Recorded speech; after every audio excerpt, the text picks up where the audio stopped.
This is my second race in the Caddy at Long Beach, and you know what I'm like, I like to throw myself at the deep end. However, I'd like to share the highlights of this because the guy I ended up battling through the majority of the race is rated between 4,500. As you can see, I qualified second, but trust me when I say I had no business getting a podium in this race, and I really don't know how I got a podium, but you'll see very shortly. Don't worry, I'm not going to make you sit through all the boring parts. Like I said, it's just the highlights. But we're going to jump straight to lap 1, where things kick off immediately.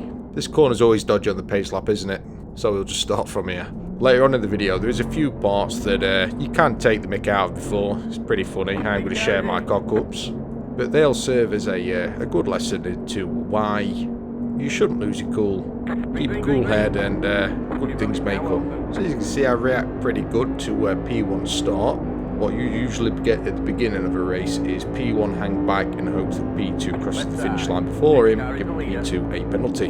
So hit the brakes on my marker here, but as you'll see, P3 sticks his nose in and forces me wide on the corner. And P3 obviously slips in the inside gap, bless his little cotton socks. I decide this 25 minutes of the race, I might as well let the tyres warm up before I start going on the attack seriously. That being said, let's jump to the next highlight. Towards the end of the second lap, I decided to test P3 and this hairpin. I didn't mean to clip his rear end, I just wanted to see how much slower than B he was on this hairpin. But no harm done, eh? And here I get a free position. Mr. Liam, the wannabe Edward, makes a cock-up, and well, you'll see.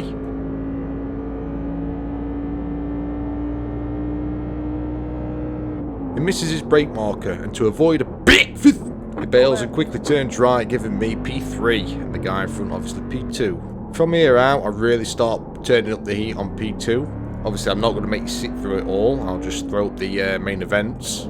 And again, I will be throwing up my cock-ups that I really don't know how I get away with. It's like, I'm astonished. Trust me.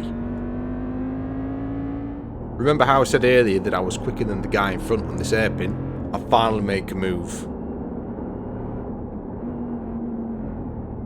Car on the left. And then I go and cock it up.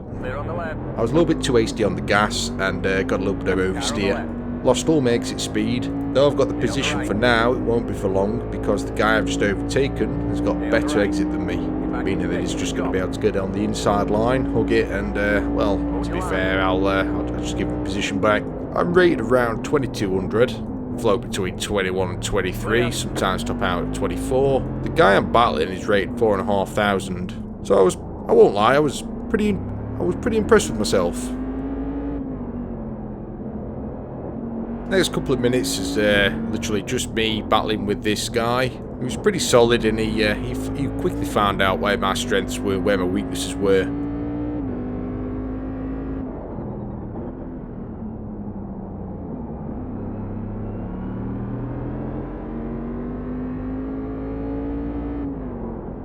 You always have to be aware as well, when you're behind somebody in their slipstream, your braking markers will change slightly. You're going to be going faster on the straights, meaning you're going to have to brake a little bit earlier. And when you don't brake early, you just use your normal markers, then that is when people start rear-ending people on the heavy braking zones.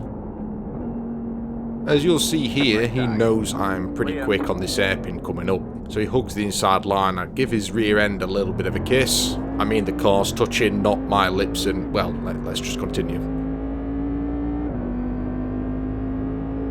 I really need to start to think about what I'm about to say.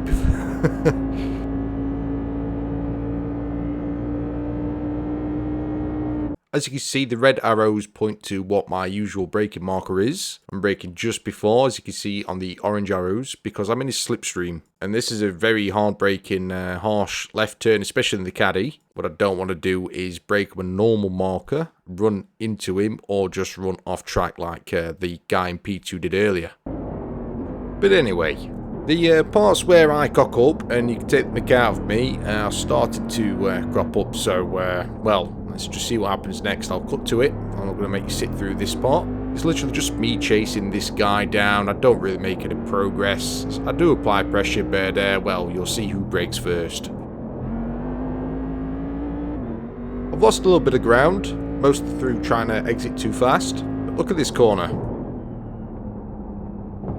I get away with it, but the very next lap, this one gives me 2 instant points and I get wheel damage, which, yeah, I really do start to lose ground now. As you can see, I'm starting to falter trying to keep up with this guy. And to be honest with you, I think this is the main difference between people like me stuck in the mid-2000s and guys that break through and get 4,000 plus. Just being able to keep a cool head. Now we're at cock-up number 2. The biggest cock-up of the race, but not the most embarrassing. Big fifth! Steering's cocked up, lost a lot of power. On P3, I can see some lap cars behind. 3 minutes or so left. All I've got through my head is, can I just finish this race in P3? Because let's be honest, I've been a proper sweatlord throughout it. And then my worst fear comes true. Hear that noise? That's the sound of the engine going full. Let's just say what's Tropic Thunder. So yes, at this point I didn't actually realise that you have a fast repair. Either way, I had to wait for a tow. And as you can imagine, all I'm thinking is, all I really wanted to do was maintain P3, and now I've got to get a tow. Now the question is, can I maintain P3, or do I lose it? Exiting the pits just in front of P4, this was close. Well, risky.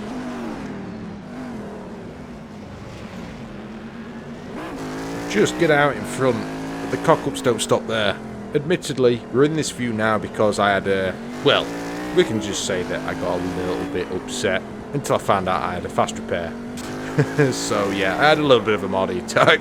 What can I say? It's my time of the month. Considering my emotions are running pretty high right now, yeah, I know, I'm taking it pretty serious. How do you think I felt when I did this cock-up? Oh, I was livid. Can't park there, mate. I do a spinny-roo, and the most luckiest thing in the world happens to me, and I can only imagine it's one thing. The guy that got P3 after being lapped just got too excited. Now you can't park there, mate.